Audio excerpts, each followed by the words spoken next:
savent à quoi il sert réellement.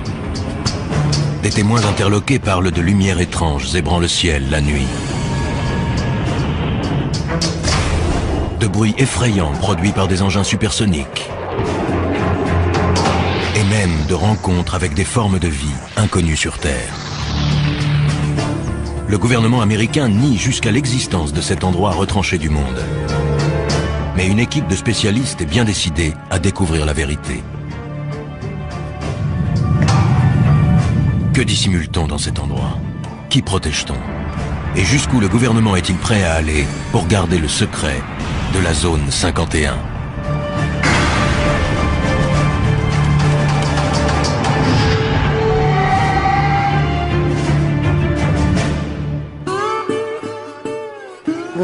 Ce qui est troublant, c'est qu'on nie son existence. La zone 51 ne ressemble à aucune autre base militaire américaine. Situé au cœur du désert du Nevada, ce complexe top secret est entouré de montagnes abruptes et inhospitalières. Il est protégé par un système de sécurité infranchissable qui le soustrait au regard des curieux, mais aussi, comme le reprochent certains, au contrôle de l'État.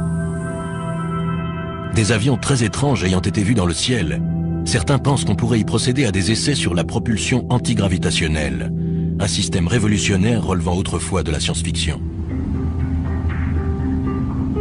Chuck Clark est sans doute le plus grand spécialiste mondial de la zone 51. Astronome de profession et passionné d'aviation, il a toujours été fasciné par cette base destinée, au dire de l'armée américaine, à de simples essais aéronautiques.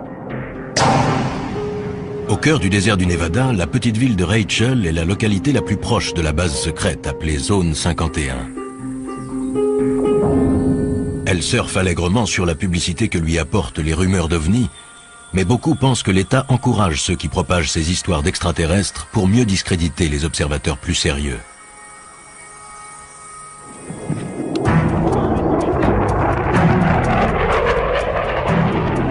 Chuck Clark s'est installé à Rachel pour surveiller et noter les moindres activités de la base.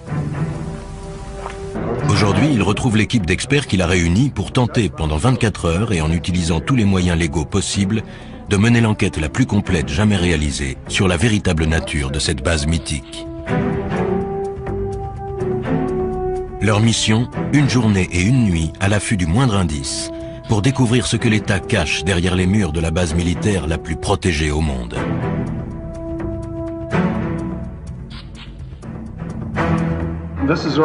Voici la zone 51. C'est une image satellite de la base. Ça donne une vue d'ensemble.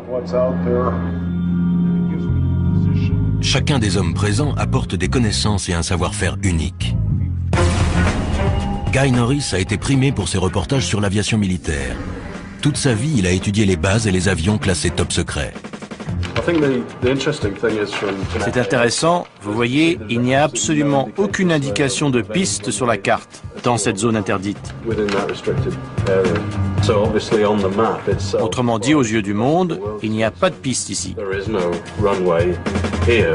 Même s'il est évident que la réalité est tout autre. Bob Grove, spécialiste en communication militaire, a étudié le SAZ. Il y a plusieurs centaines de fréquences actives. Je vais les analyser et les écouter et voir si elles sont aussi actives qu'elles semblent l'être. Mike Johnson, détective privé, a déjà travaillé sur l'affaire. Les mesures de sécurité ne se limitent pas au fait d'avoir situé la base dans ce désert au fin fond de nulle part. Il sait que dans toute base militaire sous haute surveillance, les gardes sont fortement armés. Ici, ils sont prêts à faire feu sur les individus pénétrant sans autorisation. Pour pouvoir mieux observer le fonctionnement de la base, le groupe se sépare en deux équipes. La première s'occupera de la surveillance électronique. Mike et Bob vont faire le tour de la base pour étudier de plus près son système de sécurité. Ils observeront les personnes qui les surveilleront et avec leur scanner radio, iront espionner la base par-delà les barbelés et les guérites des gardes. Deuxième équipe, surveillance visuelle. Chuck guidera Guy au sommet du mont Tikaboo, le seul site offrant une vue sur la base que l'armée n'a pas investie. Chuck va pointer son télescope astronomique non sur les étoiles, mais sur la zone 51.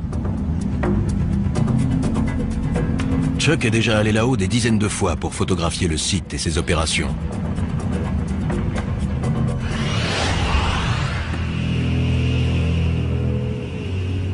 Il y a 10 ans, pour sa retraite, il est venu s'installer à Rachel pour étudier les derniers modèles de l'aviation militaire. Ces observations l'ont amené à constater que derrière les murs de la zone 51, la base règle et un commandement bien particulier, à l'abri des regards indiscrets et au-dessus des lois.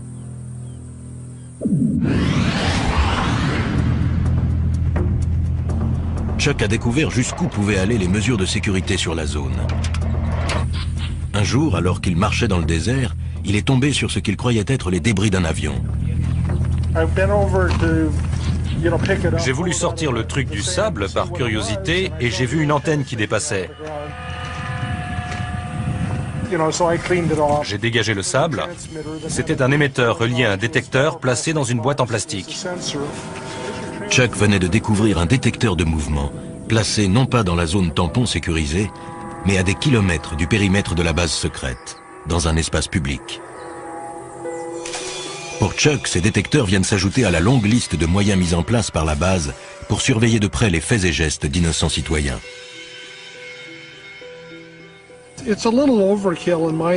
C'est exagéré. Ils ont une zone tampon de 40 km. Plus on s'approche et plus le terrain est impraticable. Je ne comprends pas pourquoi ils vont installer ce genre d'appareil en dehors de la zone. J'en ai trouvé dans la vallée d'à côté, à plus de 12 km de la limite et à 1 km de l'autoroute 375.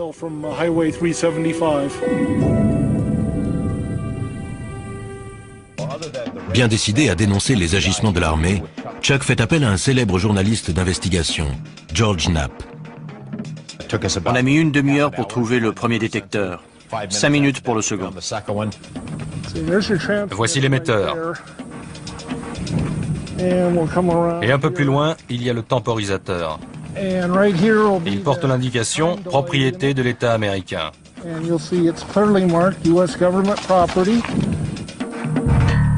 Au total, les deux hommes découvrent plus d'une dizaine de détecteurs destinés à transmettre des informations à la zone 51. Chuck Clark, astronome à la retraite qui connaît le désert comme sa poche, surveille de près la zone 51. Au moment de la diffusion de ce reportage, Chuck, lui, est déjà allé plus loin. Il a découvert un moyen de franchir les barbelés et de pénétrer à l'intérieur de la base sans se faire arrêter.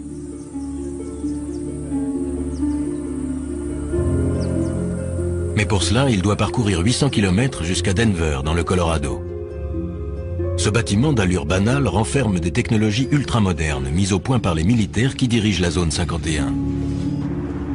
Chuck peut désormais renverser la situation et espionner la base. En effet, la société Space Imaging possède et exploite ICONAS, le premier satellite commercial à haute résolution. Ce satellite met 98 minutes pour effectuer une révolution autour de la Terre, et les images aériennes qu'il fournit sont tellement précises qu'il peut isoler le bâtiment qui finance la zone 51, le Capitole. Chuck, pourquoi cet intérêt pour cette zone? Je me suis installé là-bas il y a 10 ans, et quand je n'observais pas les étoiles et le ciel, je pointais mon télescope sur la base. Ça doit leur plaire. Ils adorent. Les photos aériennes d'ICONAS permettent à l'équipe de Space Imaging de créer une réplique fidèle en 3D de la zone 51. L'État américain n'apprécie guère Chuck, mais il ne peut empêcher Space Imaging de lui offrir son premier aperçu de l'intérieur de la base ultra secrète. Ça alors. C'est la zone 51 reconstituée grâce aux images d'ICONAS. On peut la survoler à l'aide de ce logiciel. C'est fantastique. J'ai pris des photos de la façade de ces bâtiments, mais je n'avais jamais vu celui-là. On voit du sable sur la piste. Peut-être qu'un engin a atterri récemment dessus ou juste à côté. C'est peut-être aussi juste un trompe-l'œil. Ces gens sont retors. Il faut l'être pour diriger une base pareille. Ce serait bien leur genre. Ouais. Vous allez diffuser ça? Je suis un peu Little Brother surveillant Big Brother. À force d'être à l'affût de détails, on finit par comprendre des choses. C'est aussi sécurisé qu'on le dit et qu'on le voit à la télé? Sans doute plus encore. Ils ont installé des détecteurs à des kilomètres de la zone. Ils vous repèrent bien avant que vous n'approchiez de l'enceinte. Je ne vais pas disparaître après ça. Ça se pourrait. Une fois sa mission accomplie, Chuck reprend aussitôt la route, impatient de faire part de ses découvertes au reste de l'équipe. Mais pendant la zone 51, le gouvernement fédéral lançait déjà sa contre-attaque. Un coup dur attendait Chuck. Un ami m'a appelé. Le FBI était avec lui et m'a demandé ce que je fabriquais dans la zone 51. Il laissait sous-entendre que Chuck allait passer un mauvais quart d'heure.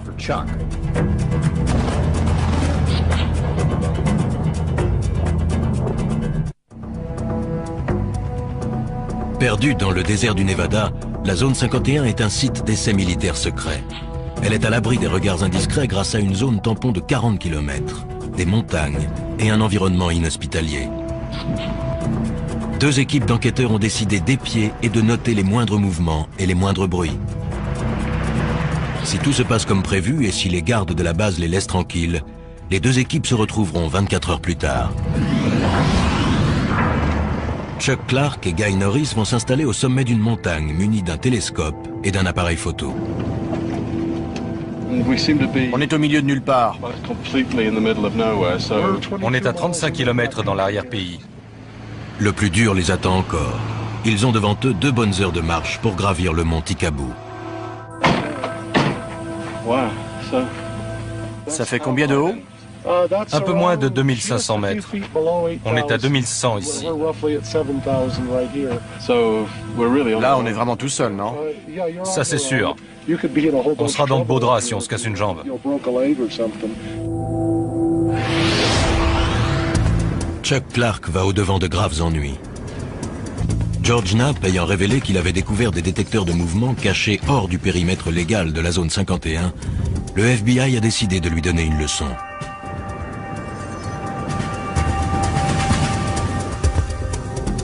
Alors qu'il se promenait dans le modèle 3D de la base secrète, la police fédérale a fait une descente à son domicile. Le FBI a confirmé qu'une perquisition avait eu lieu hier soir au domicile d'un observateur militaire dans la petite ville de Rachel, à proximité de la mystérieuse base militaire appelée Zone 51. Un reportage exclusif. La perquisition a été menée par une unité d'intervention antiterroriste. Le mandat est sous scellé et le FBI refuse de dire ce qui a été saisi au domicile de l'intéressé. Je passais par là en voiture et j'ai remarqué qu'il y avait des types devant la maison de Chuck. Bill Whiffen habite non loin de là. Il savait que Chuck était absent. Pensant tout d'abord qu'il s'agissait d'un cambriolage, il a saisi son appareil et a pris des photos. Les hommes et les femmes que l'on voit ici sont des membres de l'unité antiterroriste. Il y avait une dizaine de voitures et plus d'une dizaine de personnes. J'ai reconnu les insignes et le sigle FBI sur leur veste. Je les ai photographiés. Ils remplissaient des cartons et ils ont emporté un disque dur. Chuck arrive chez lui sans se douter de ce qu'il attend. Voyons voir. Tiens, c'est bizarre. Chuck a perdu le fruit de son travail, mais il se sent aussi traqué dans son intimité et menacé. Le mandat et la liste du matériel confisqué ont été laissés sur la table de sa salle à manger. C'est juste un mandat de perquisition. Ils ont laissé une carte. Et l'inventaire, je suppose. Voyons ça. Mandat de perquisition de la Cour américaine. Unité antiterroriste du Nevada. Rien que ça. Chaque recoin de la maison a été soigneusement fouillé. Ils ont pris un tas de trucs. Des scanners, des radios. Ils ont embarqué 6 disquettes, 15 CD, des photos de la zone 51, des négatifs, 2 albums de photos et l'écran. Ça, je ne vois pas pourquoi. Qu'est-ce qu'ils espèrent tirer d'un écran? Ah, le téléphone. Les nouvelles vont vite. Des voisins et des amis appellent. Allô? Apparemment, le FBI est passé chez moi en mon absence. Non, je n'ai pas encore disparu. C'est pour ce soir. Ce que je fais ne leur plaît pas, mais ce n'est pas illégal. Ils n'ont pas dû apprécier qu'on raconte qu'ils ont placé des détecteurs sur l'espace public. Leur message était clair. Arrêtez.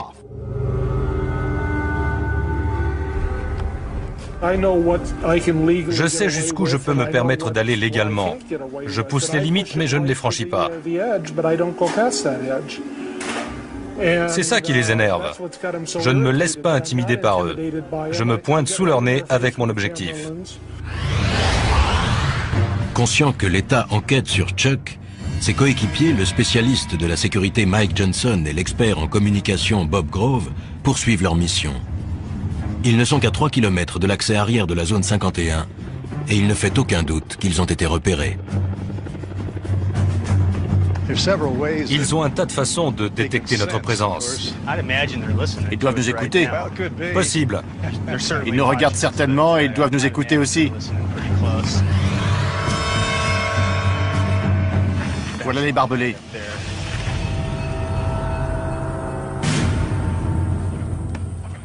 Les deux hommes décident de longer les barbelés sans quitter des yeux le bâtiment des gardes. Voyons ce qu'on va trouver. Il y a des détecteurs sur la clôture là-bas. La boîte blanche. C'est bien possible. Allons voir ça de plus près. Ils sont visiblement sous surveillance. J'irai pas plus loin. Oui, allons voir s'il y a quelque chose de l'autre côté de la route.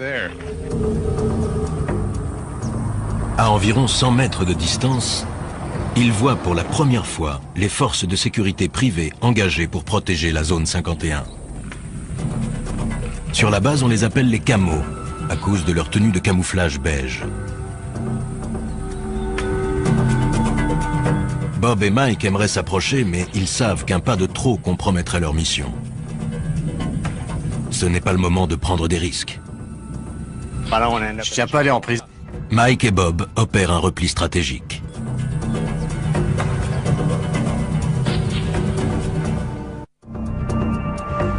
Nos enquêteurs souffrent des rigueurs du climat désertique.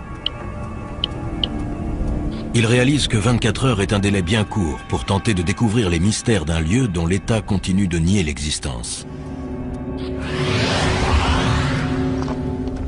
J'aurais dû m'entraîner. Sur la montagne, Chuck et Guy ont entrepris l'ascension du mont Tikabou par un sentier dangereux. Ils portent un télescope de 20 kg et du matériel pour affronter la nuit froide. Les 800 premiers mètres jusqu'à la crête sont tuants. Le chemin est raide et glissant. Et ça ne va pas en s'arrangeant. Leur destination, le seul site d'où l'on puisse avoir une vue en surplomb de la zone 51.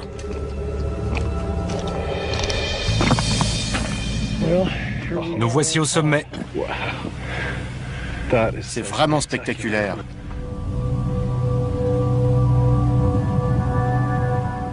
Alors, ça valait la peine. J'ai du mal à exprimer ce que ça me fait d'être là. C'est bizarre. On est là, sur la planète Terre, mais on a l'impression d'être à la lisière d'un autre monde. À travers la brume de chaleur, c'est bien un autre monde qu'on aperçoit. Un monde que l'État américain a cherché à soustraire au regard des curieux.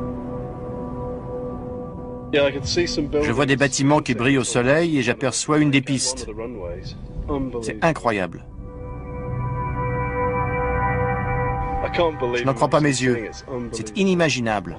Depuis le temps, c'est vraiment incroyable. C'est pas un mythe. Non, ça existe vraiment. Chuck et Guy se hâtent d'installer leur équipement. Car ils savent parfaitement que si d'ici ils peuvent voir la base, elle, peut également les voir.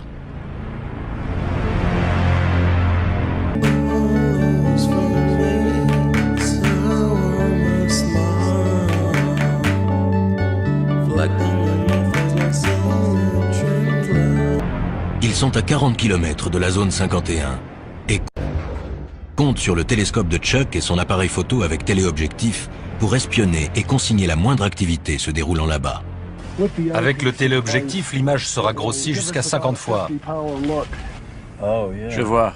Les deux hommes savent que la base sert à tester des technologies modernes et ultra secrètes, dignes des récits de science-fiction. Sur ce qu'ils peuvent bien faire là-bas, on les soupçonne de plus en plus de travailler sur la propulsion antigravitationnelle. La quête du Saint Graal de l'aéronautique serait sur le point d'aboutir. On parle d'expériences sur l'antigravitation et j'ai vu 2 ou 3 trucs. Quel genre? Des objets qui s'élèvent lentement et restent en suspension durant quelques minutes, filent dans le ciel et puis s'arrêtent instantanément ou font demi-tour à toute vitesse. C'est incroyable. On ne sait jamais à quoi s'attendre. Ils testent toutes sortes de choses ici. En contrebas, dans le désert, déguisés en simples campeurs, Bob Grove et Mike Johnson s'apprêtent à écouter tout ce qui entre ou sort de la zone 51. Ils n'auront pas de vue directe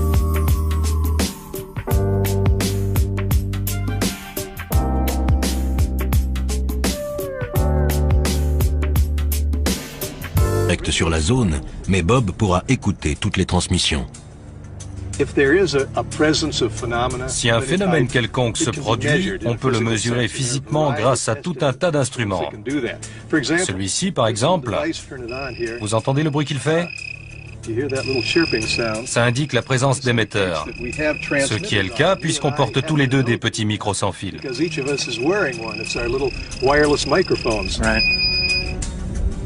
Une fois leurs instruments réglés, Bob et Mike se préparent à une longue nuit d'écoute.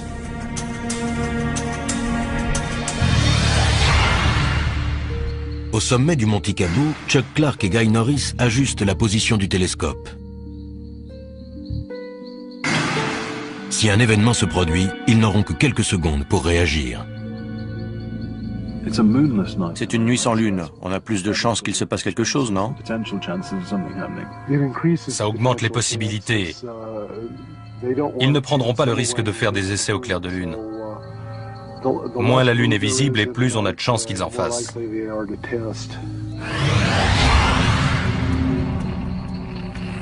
Il est presque 2 heures du matin. Le spécialiste en électronique Bob Grove et l'expert en sécurité Mike Johnson ont établi leur camp juste en bordure de la base. L'équipement radio ultra perfectionné va repérer toute activité au sol ou dans les airs.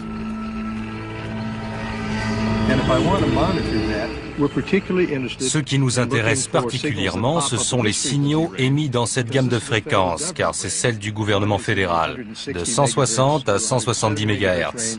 Puis, un peu au-dessus, c'est celle de l'aviation militaire, de 225 à 400 MHz. Ils entendent tous les sons émis dans la zone 51.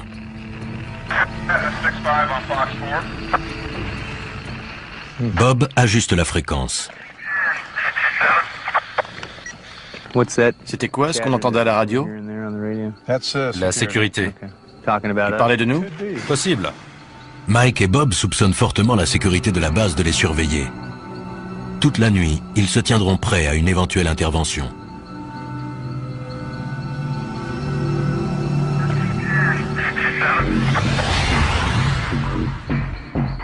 De leur côté, Chuck et Guy voient des lumières s'allumer. La base semble en activité, même à 3 heures du matin. Depuis que je me suis installé ici, la base s'est énormément agrandie. Elle a dû doubler de taille rien que ces 10 dernières années. Au sommet de la montagne, comme en contrebas dans le désert, règne un étrange silence. Mais soudain, le léger grésillement continu de la radio est interrompu. Bob fait son possible pour stabiliser la fréquence. Il y a un certain nombre de fréquences militaires air-sol actives. Il doit y avoir quelque chose dans le ciel. Et il y a aussi des fréquences de contrôle au sol. Le quelque chose en question se dirige à toute vitesse vers Guy et Chuck. Il y a un point très brillant dans le ciel, juste au-dessus de nous. Vous avez vu ça? C'est fou. Il est toujours là. Il se dirige vers le nord, on dirait. Incroyable. C'était extrêmement lumineux et juste au-dessus du site. C'est peut-être un aéronef éclairé par une lumière directionnelle puissante. Guy espère que l'engin va repasser pour que Chuck puisse le photographier. Mais le ciel redevient soudainement silencieux au-dessus du site. La piste est replongée dans l'obscurité. 5h30 du matin. Le jour se lève. Chuck et Guy jettent un dernier coup d'œil sur la base avant que la brume de chaleur n'obscurcisse l'image. On voit la tour de contrôle à gauche de la colline un peu plus haute, au centre. Elle dépasse de 5 ou 6 mètres. Oui, je vois. On dirait que les véhicules sont sur le côté gauche du nouveau taxiway.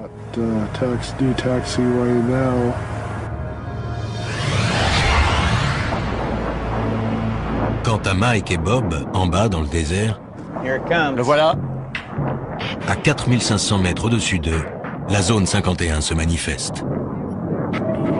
Guy aussi entend l'avion. J'ai l'impression qu'il y a un engin là-haut, Chuck. Peut-être un bombardier B-2. Il s'entraîne au ravitaillement en vol à l'aube, puis enchaîne sur 2 ou 3 heures de vol. C'est leur jour de chance. Le B-2 n'est pas seul. Il est accompagné d'un invité surprise. Un MiG-29, excellent. Il vient par ici. Bien que la guerre froide soit révolue, ici les Américains continuent de s'entraîner à combattre des avions soviétiques.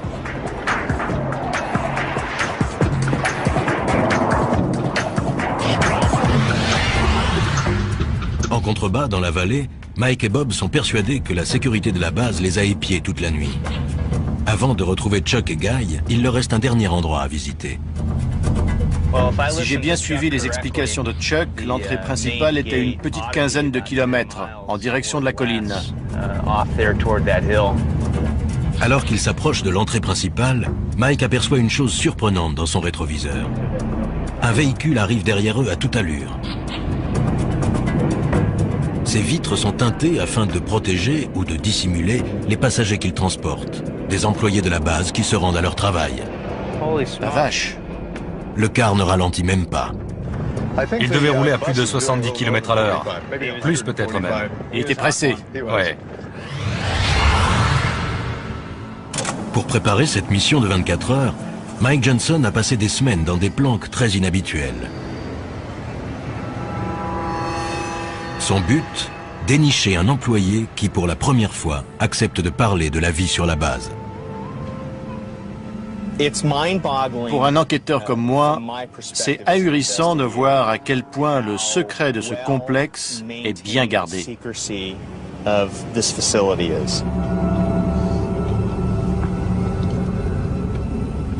Première énigme à élucider, combien de personnes travaillent sur ce site perdu dans le désert et comment s'y rendent-elles? La zone 51 est située à 230 km au nord de Las Vegas.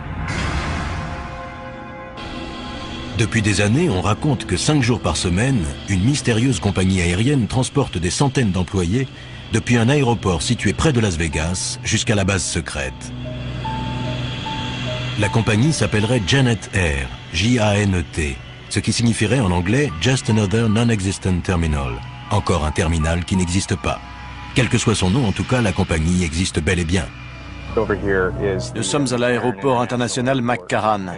Le terminal Janet est situé à l'extrémité ouest. Ce site secret n'est qu'à quelques centaines de mètres du fameux strip de Las Vegas. Les seules indications sont les pancartes « Attention »,« Installation sous surveillance »,« Entrée non autorisée ». Il n'est écrit nulle part de quoi il s'agit. C'est ce qu'on appelle se cacher au vu et au su de tous. En observant les avions de Janet Air, Mike a immédiatement remarqué qu'il leur manquait quelque chose. Ces appareils ne possèdent aucun signe distinctif, à part le numéro sur la queue. Tous les avions portent un numéro, sauf les avions militaires. J'en déduis donc que ces engins appartiennent à une compagnie privée. Grâce à ses talents d'enquêteur, Mike a retrouvé le propriétaire de cette flotte, la société EG&G, un très gros fournisseur de l'État. Un vol Janet vient d'embarquer. L'avion s'est mis en position sur le tarmac et ne devrait pas tarder à décoller. En général, ces avions-là n'attendent pas très longtemps. Ils se présentent sur la piste et décollent en moins de 2.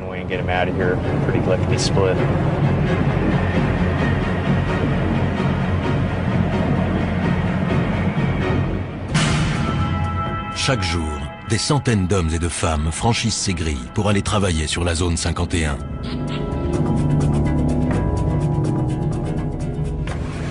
Une voiture s'approche. Le garde va sortir et le conducteur va présenter une pièce d'identité. Le garde se demande ce que je fais là. On s'observe mutuellement. Mike a beau être sur la voie publique, il a toutes les raisons de s'inquiéter. Le garde n'a pas quitté sa voiture des yeux. C'est clair qu'il m'a repéré. Il sait que je suis là. Ce pourrait être pour Mike l'occasion de tester le cité. Mais il sait qu'il risque de compromettre la mission ou de finir en prison.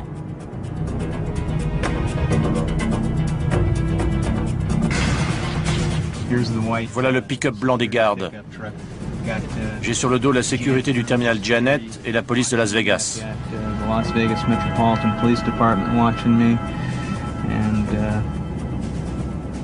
Ça m'étonnerait fort qu'aucun type en civil ou en uniforme ne vienne me demander mes papiers. L'étau se resserre non seulement au sol, mais aussi dans les airs.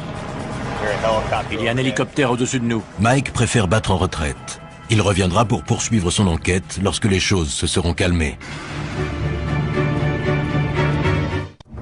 Les 24 heures sont presque écoulées, mais Mike et Bob touchent au but.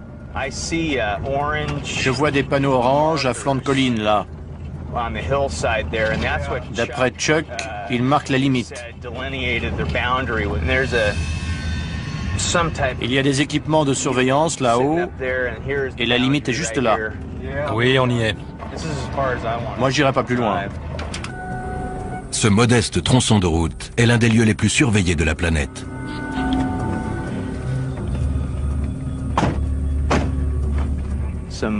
Il y a des détecteurs au sommet de la colline. On dirait qu'ils l'ont mis là-haut exprès. Tous ceux qui ont franchi cette limite ont été arrêtés, interrogés, et se sont vus confisquer leurs appareils photo, leurs téléphones portables et parfois même leurs vêtements. Accès non autorisé. Interdiction de photographier le site. Bon. Ben, on y est. Moi, je ne vais pas plus loin. Si des centaines de personnes travaillent sur la zone 51, pourquoi aucune d'elles n'a-t-elle jamais parlé? Quel genre de menace l'État fait-il peser sur elles? Mike a réussi à découvrir l'adresse de certains des employés qui garent leur voiture dans l'aérogare sécurisé de Las Vegas avant de s'envoler vers la base ultra secrète. Il est temps pour lui de passer à l'étape suivante. Un 4x4 noir franchit les grilles de sortie. C'est peut-être la chance de sa vie. J'ai passé quelques jours en planque à observer ce qui se passait. Grâce à quelques recherches, j'ai réussi à retrouver le propriétaire du véhicule. C'est un employé du site d'essai. Mike est bien décidé à suivre cette personne qui pourra lui dévoiler les mystères de la zone 51. Il suit de près la voiture noire qui s'engage sur l'autoroute. Les événements prennent une tournure favorable. Plus cet individu s'éloignera des regards intimidants des gardes de la base, et plus il sera susceptible de parler. Je ne sais pas du tout quel moyen de pression l'employeur ou l'État utilise, mais les employés doivent vraiment être tenus au silence. Je n'ai jamais vu un secret aussi bien gardé. La circulation intense complique la poursuite, et l'espace d'un instant, Mike perd sa cible de vue. La voiture que je file est au moins 400 mètres devant moi. Mike réussit à recoller au véhicule. Il se faufile entre les voitures afin de rester suffisamment près du 4x4 noir pour ne pas le perdre de vue, tout en évitant de se faire repérer. Il est toujours là, dans la première file. On va voir si j'ai de la chance. Le 4x4 quitte l'autoroute pour se diriger vers la ville et s'enfonce dans un paisible quartier de banlieue. On a affaire à des gens de la classe moyenne ou légèrement supérieure. Ce sont vos voisins, les parents du meilleur ami de vos enfants. C'est juste qu'ils ont un boulot ultra confidentiel. On va voir ce qui va se passer. Je vais frapper à la porte.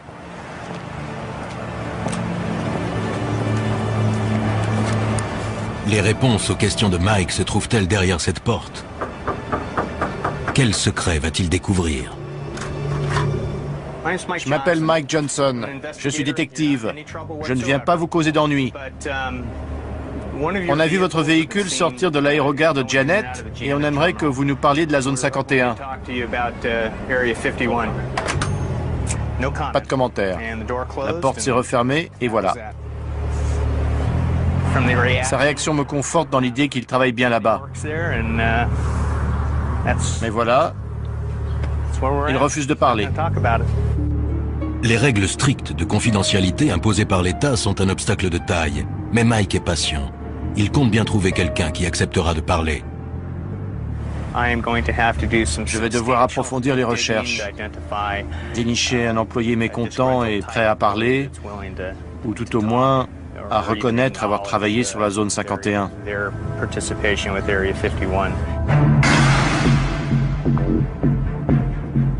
De retour à Las Vegas, Mike Johnson semble bien parti pour trouver un employé de la zone 51. Un informateur lui a suggéré de se rendre dans cet hôtel tout à fait ordinaire.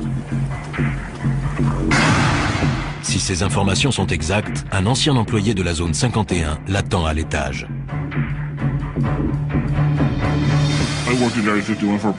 J'ai travaillé sur la zone 51 pendant environ 14 ans, des années 1980 au début des années 90. C'est gagné. L'homme est prêt à se confier, mais uniquement à condition qu'on taise son nom, qu'on masque son visage et qu'on déforme sa voix. On a mis des vies en danger et compromis, voire brisé des carrières pour garder le secret sur la nature. Mike a planqué des heures durant devant l'aérogare de Janet Air, la compagnie desservant la zone 51. Cet homme l'empruntait 5 jours par semaine. Quand on arrivait, on garait son véhicule et on pénétrait dans le terminal, où nos affaires étaient fouillées. Il vérifiait qu'on ne transportait pas de magnétophone, d'appareils photo ou de choses de ce genre. Monsieur X confirme la précision du modèle 3D de la base reconstituée d'après photosatellite. Oui, c'est tout à fait ça. Il explique qu'à l'intérieur de la base, la peur est omniprésente. Les mesures de sécurité à l'égard du personnel sont bien plus strictes que ce qu'on peut voir à l'extérieur. Quand vous appeliez chez vous, il fallait faire très attention à ce que vous disiez à votre femme ou à vos enfants par rapport à où vous étiez, quand vous alliez rentrer et par quel moyen de transport.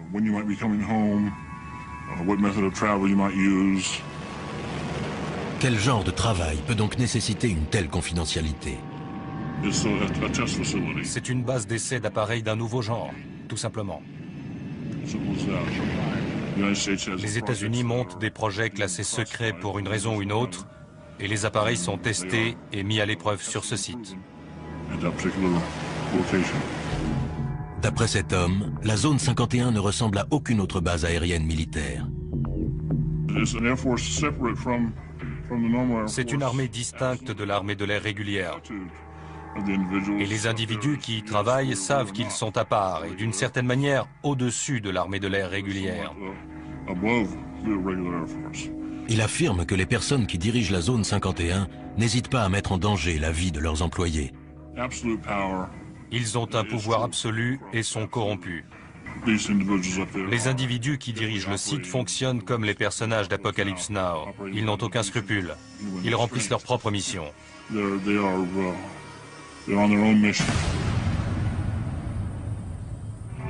Il ajoute que quiconque critique les procédés est rapidement évincé. Je connaissais un employé qui a exprimé ses inquiétudes concernant le personnel qu'on exposait à des produits chimiques toxiques, à des déchets dangereux.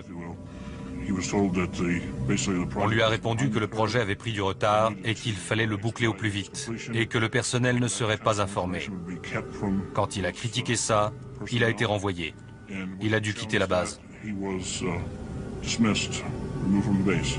Monsieur X sait les risques qu'il court. Mais il affirme que si la vérité n'éclate pas, la corruption pourrait bien détruire la véritable fonction militaire de la base. Le Congrès devrait ouvrir une enquête.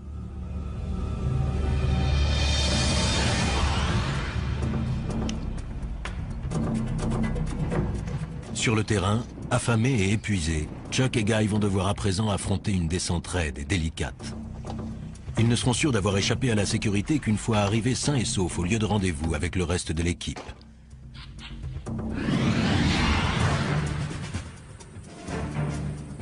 Depuis un véhicule garé en surplomb, un camo, un de ces gardes privés chargés de protéger la zone 51 et de repousser les éventuels curieux, observe Mike et Bob.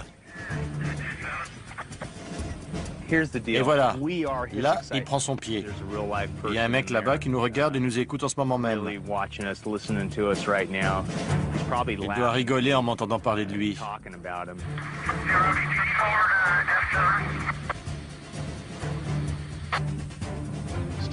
Toujours beaucoup d'activités sur la fréquence de la sécurité. On a vu tout ce qu'on avait à voir, j'irai pas plus loin. Inutile de tenter le diable. Désormais certains que la sécurité a été alertée, ils savent qu'il est temps pour eux de rejoindre Guy et Chuck.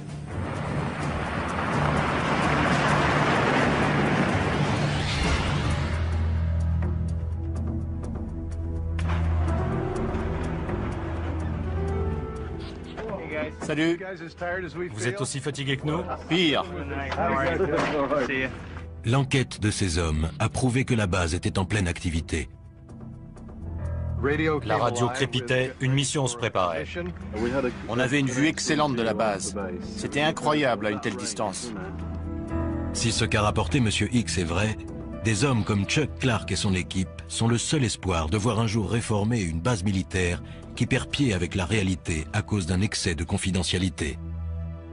Nous sommes la seule superpuissance encore en lice, et pourtant le mystère autour de la zone 51 s'est épaissi au lieu de décroître ces 2 dernières années. Pourquoi? Pourquoi les militaires entourent-ils la zone 51 d'un tel mystère? Est-ce pour protéger la sécurité nationale des États-Unis ou simplement pour couvrir des activités plus troubles? En tout état de cause, le gouvernement reste muet. Alors si vous passez un jour par le désert du Nevada, allez donc jusqu'à la zone 51 et regardez à travers les barbelés qui protègent le site. Car pour Chuck et ses amis, une chose est sûre, si vous cherchez des réponses, c'est là que se trouve la vérité.